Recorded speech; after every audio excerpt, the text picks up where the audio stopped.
बिस्मिल्लाहिर्रहमानिर्रहीम। अस्सलाम वालेकुम। वेलकम टू CS बाय मुजाहिद। मेरा नाम मुजाहिद बशीर है और C++ का हमारा जो आज का टॉपिक होगा वो होगा अरे की सर्चिंग पे। तो चलिए हम पहले इस पे थोड़ा सा डिस्कस कर लेते हैं, फिर हम एक प्रोग्राम लिखेंगे और देखेंगे कि वो किस तरह वर्क करता है। देखिए, अरे की सर्चिंग से मुराद ये है कि जैसा कि नाम से भी ज़ाहिर है कि अगर हमारे पास कोई अरे हो, उसके अंदर काफ़ी सारा हमारे पास कुछ डाटा स्टोर हो और हम ये चाह रहे हों कि हम एक ऐसा प्रोग्राम लिखें जिसके अंदर हम कोई जो डाटा हमारे अंदर हमारे पास अरे में स्टोर है उसके अंदर हम कोई ख़ास डाटा यानी कि कोई ख़ास चीज़ उसके अंदर सर्च करना चाहें, क्या ये चीज़ या ये डाटा इस अरे के अंदर स्टोर है या नहीं, तो हम उसको अरे की सर्चिंग कहते हैं। तो आइए हम इसको एक एग्जांपल के साथ देखते हैं और देखते हैं कि हम अरे के अंदर कोई नंबर अगर हम सर्च करना चाहें तो वो किस तरह करते हैं।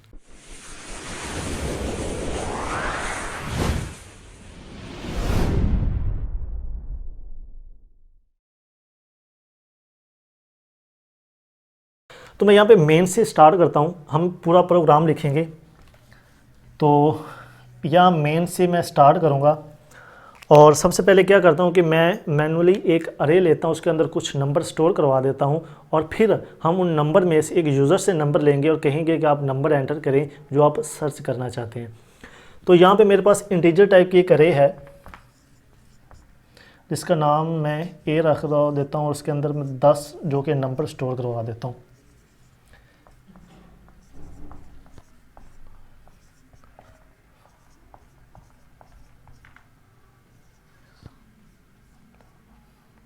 ये मैंने इस अरे के अंदर कुछ नंबर स्टोर करवा दिए हैं और अब मैं ये चाह रहा हूँ कि मैं कुछ कोड लिखूँ जो कि मुझे ये बताए कि क्या ये नंबर वो एक यूज़र से नंबर ले और उसको ये बताए कि क्या ये नंबर इसके अंदर स्टोर है या नहीं है।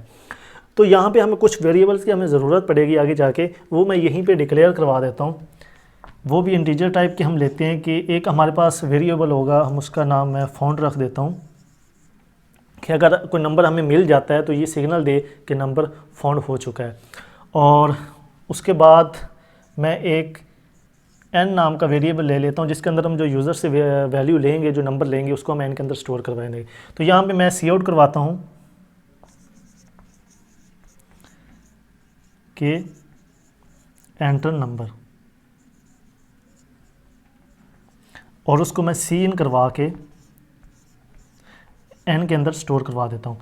अब मैंने यूज़र से नंबर ले लिया है, अब मैं ये चाह रहा हूँ कि जी इसको सर्च करूँ इसके अंदर। अब सर्च से किस तरह करेंगे, देखिए जैसे कि हमने लास्ट टॉपिक में बात की थी जो कि जिस तरह हम अरे को सॉर्ट करते थे तो हम वैल्यूज़ को आपस में कंपेयर करवाते थे। सेम यही चीज़ सर्च में भी है कि जो वैल्यू हम यूज़र से लेंगे उसको तमाम वैल्यूज़ के साथ कंपेयर कराएंगे। अगर वो कंपेयर हो जाती है तो ये कहे कि जी ये वैल्यू इसके साथ मतलब मैच हो गई है, तो क्या मतलब कहने का ये है कि ये वैल्यू इसके अंदर मौजूद है।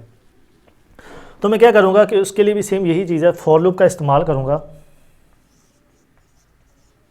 जब फॉर लूप का इस्तेमाल करूँगा तो मैं यहाँ पे काउंटर वेरिएबल आई है जो कि 0 स्टार्ट होता है, चूँकि हमें 0 से चाहिए, चूँकि इसका अरे का जो इंडेक्स है वो 0 से स्टार्ट होता है और ये चले 10 तक और जो आई की वैल्यू है उसमें एक एक का इंक्रीमेंट भी होता जाए। अब सिंपल से काम है, देखिए अब यहाँ पे मैं लिख देता हूँ।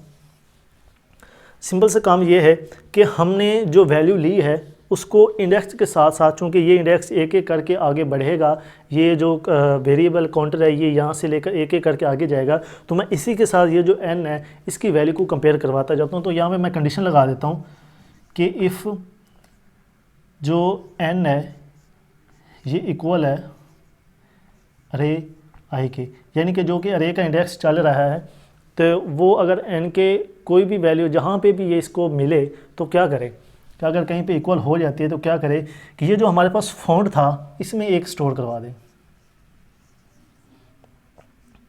इसकी वैल्यू एक कर दे जो कि सिग्नल देगा कि जो कि है नंबर वो फाउंड हो चुका है। अब यहाँ पे हमारा ये जो इफ़ का है इसको मैं यहीं पे क्लोज़ कर देता हूँ और उसके बाद अब देखिए यहाँ पे एक चीज़ आपने नोट करनी है कि अगर हमारा वो जो नंबर मैंने एंटर किया था वो हमें स्टार्ट फर्स्ट कर से मैंने एक ही एंटर कर दिया था, तो एक हमें फर्स्ट पे मिल गया है। तो मैं ये चाहता हूँ कि अगर जहाँ पे भी नंबर मिल जाए तो लूप वहीं से ख़त्म हो जाना चाहिए, वहीं पे हमें मैसेज मिल जाना चाहिए कि जी आपका नंबर इसके अंदर मौजूद है और अरे जो कि आगे उसको मतलब कंपेयर ना किया जाए। तो उसके लिए मैं क्या करूँगा कि यहाँ पर ब्रेक का जो कि है कीवर्ड यूज़ कर लूँगा। देखिए ये चूँकि इफ़ था, ये इफ़ यहाँ पे ख़त्म हो गया। अब ये जो हमारा लूप हमने स्टार्ट किया था, ये लूप यहाँ पे ख़त्म होगा। तो होगा क्या कि अगर ये फाउंड हो जाएगा तो ये ब्रेक कर जाएगा। लूप जब ब्रेक होगा तो क्या होगा कि ये लूप से बाहर आ जाएगा। अब हम यहाँ पे हमने डिस्प्ले करवाना है कि क्या नंबर फाउंड। अब यहाँ पे हम फिर एक कंडीशन लगाएंगे, इफ़ अगर तो फाउंड है, जो हमने फाउंड की वैल्यू 1 है, तो क्या करें, सी आउट करवा दे फाउंड।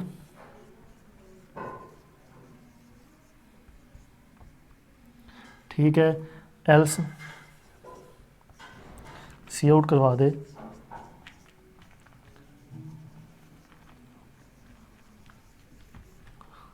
Not found. तो ये हमारा मेन जो था ये यहाँ पे हमने क्लोज कर दिया। देखिए अब अगर हम इसको देखें, ये जो बेसिक थे, हमने यहाँ पे एक लूप का इस्तेमाल किया है। लूप के साथ हमारा जो इंडेक्स था वो 0 से स्टार्ट हुआ है, और हमने जो नंबर एंटर किया था उसको हमने n के अंदर स्टोर करवाया, और उसको हमने इन तमाम के साथ कंपेयर करवाया।